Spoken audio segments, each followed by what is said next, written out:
entonces arrancamos con el primer tema de Doctrina 1. Y el primer tema es Jesús es el Señor. Jesús es el Señor. Es el texto que estamos tomando acá. Hechos 2:36. Sepa pues, ciertísimamente, toda la casa de Israel, que a este Jesús a quien vosotros crucificasteis, Dios le ha hecho Señor y Cristo. Al oír eso se compungeron de corazón y dijeron a Pedro y a los otros apóstoles: varones hermanos, ¿qué haremos? Pedro les dijo: arrepentíos y bautícese cada uno en el nombre de Jesucristo para perdón de pecados y recibiréis el don del Espíritu Santo. Muy bien, entonces aquí Jesús en el versículo 36 nos muestra la Biblia que fue declarado por Dios Señor y Cristo. Él es el Señor. Y eso es, esta declaración es tan importante que de ello depende su salvación. Así de importante es. Así que vamos a estar muy atentos entendiendo este tema. Señor, uso desgastado. En este tiempo tenemos un uso desgastado de esta palabra. Señor como una palabra relacional, más no de autoridad o gobierno. Regularmente, sobre todo en Latinoamérica, la palabra Señor se usa de una manera desgastada. Aquí tenemos un ejemplo. Uno va a una tienda, en este caso una carnicería, y dice: Señor, por favor, una libra de carne. O sea que le decimos Señor, no porque creamos que tenga un gobierno sobre nosotros o una autoridad. Simplemente se ha vuelto una palabra relacional. Así que la palabra Señor y el concepto Señor ha tenido un desgaste al pasar del tiempo. Señor también ha tenido un concepto equivocado. Cuando hablamos de Señor, sobre todo de gobernantes, nos imaginamos autoridades que imponen su voluntad a la fuerza y producen siervos infelices. ¿Okay? Entonces también por causa de los gobernantes de las naciones y sus malos testimonios, hemos tenido equivocado. Pensar tener un Señor nos hace algo difícil. Pensar tener a alguien que nos gobierne, alguien que nos guíe, se nos hace difícil. Así que esta palabra se ha vuelto equivocada para muchos. Entonces, desgastada, equivocada. Señor, vamos a ver entonces más bien un concepto bíblico de lo que es Señor. En el Nuevo Testamento, Señor es Kyrios o Kurios, Señor, dueño, amo, controlador, soberano. Entonces él es Señor, dueño, amo, dueño porque creo, amo, controla todas las cosas y él es soberano, está sobre todas las cosas.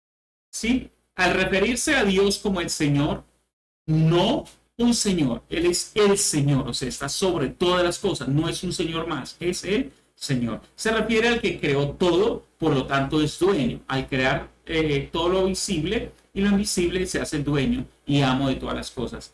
Al que sustenta todo, por lo tanto es controlador. No solo lo creó, sino que la sustenta, por lo tanto controla las cosas. Y el que ejecuta su plan, por lo tanto es soberano. Él es soberano ejecutando su plan y va a terminar su plan, lo va a ejecutar completamente. Así que él es entonces dueño, amo, controlador, soberano de todas las cosas. Él sustenta todas las cosas. Señor, desde el gobierno de Dios. Entonces, ese Señor también tiene un gobierno. Jesús como Señor tiene un gobierno. Dios ha tenido un gobierno desde el principio, el gobierno del reino de Dios, y el hombre salió de ese gobierno cuando desobedeció el mandato de Dios. Entonces aquí recordamos la escena de Eva comiendo del fruto prohibido y dándole también a su esposo. Pero también nosotros por decisión podemos entrar por medio de Jesucristo al reino de Dios. Aceptando el señorío de Jesús podemos entrar nuevamente al reino de Dios. Y eso es algo que debemos entender en este tiempo. Entonces tenemos el plan soberano del Señor. Tiene un plan desde Génesis hasta Apocalipsis. Toda la Biblia es un plan o el plan de Dios. Ese plan actúa sobre tu elección. Tú puedes elegir si quieres tener vida eterna a partir de que tú eliges ese plan. Así que el plan de Dios te permite entrar al reino, pero es una elección propia, aunque lógicamente el Espíritu Santo es quien te da luz para poderlo hacer, te ilumina. Elección.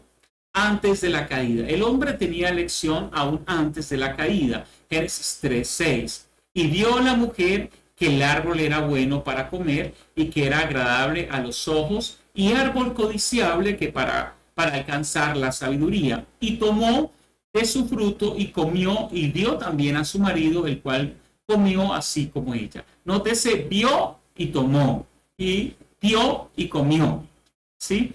Nótese que estas expresiones o estas acciones nos muestran la voluntad del hombre. Eva eligió, vio y eligió tomar. Y Adán le dieron, eligió comer.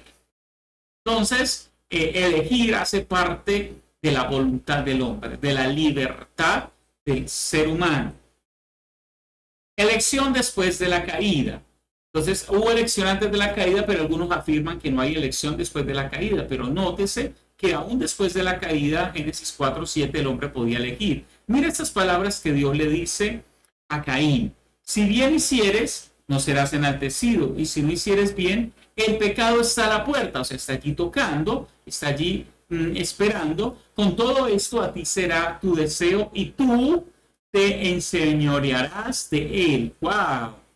O sea, tú puedes elegir. Tú puedes elegir, aún estando el pecado allí, tú puedes elegir. Entonces está el plan soberano de Dios y la elección del ser humano. Jesús es el creador, el Señor, Jesús es Dios. Colosenses 1:16 dice, porque en él fueron creadas todas las cosas. El único creador verdadero es Dios. Y si Jesús es creador, Jesús es Dios y el Señor.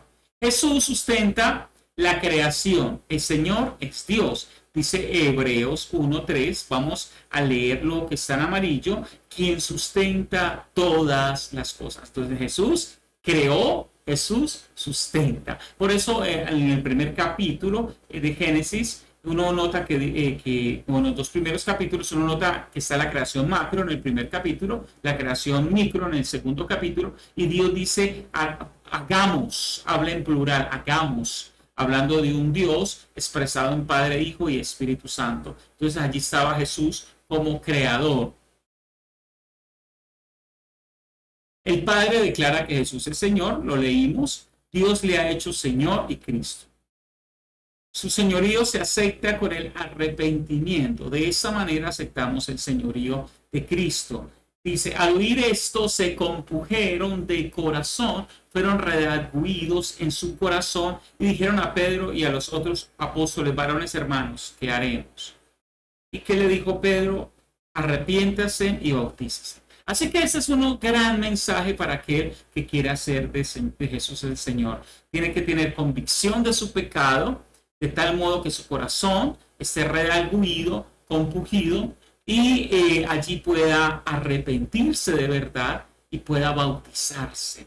¡Qué bonito hacer de Jesús nuestro Señor! Entonces estamos comprobando que Jesús realmente es el Señor. Y terminamos con unas conclusiones. Primera conclusión. El concepto de Señor en el mundo está dañado. Entonces, para el mundo, el Señor es cualquier persona o Señor es alguien que no quiero tener sobre mí. No lo quiero ver como una autoridad.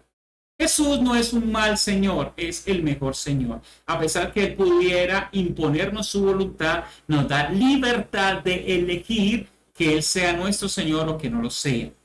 Jesús no es un Señor, es el Señor de todo. Jesús es el creador, sustentador y finalizador. Por eso es Señor. Él creó las cosas, Él sostiene el plan y Él finalizará el plan.